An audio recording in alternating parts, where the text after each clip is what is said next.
told you they wouldn't be able to ban TikTok. But anyways, I got a service call today. It's a no heat, so we're going to check that out.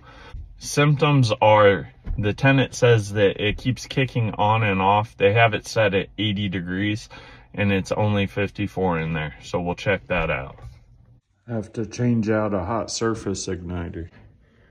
These are always fun to change out. So freaking brittle.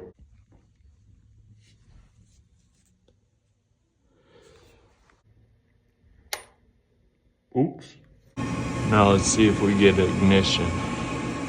So now that I know I got ignition, I'm going to clean that flame sensor. That way I don't have a service call to come back, because it's going to go back pretty soon and it just needs cleaned. And all you really have to do is undo that screw and pull it down. Like I said, it's pretty dirty. As you can see, don't use a wire brush on this. Use a plastic brush or your sleeve. Just like this.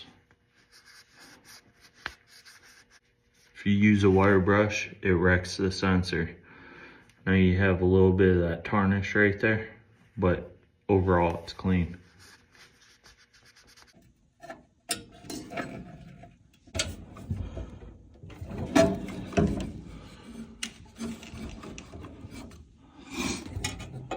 Now I just plug it in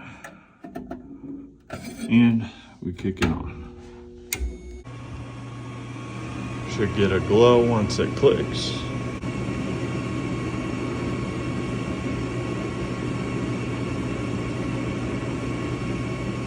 Again, click for the gas to kick on.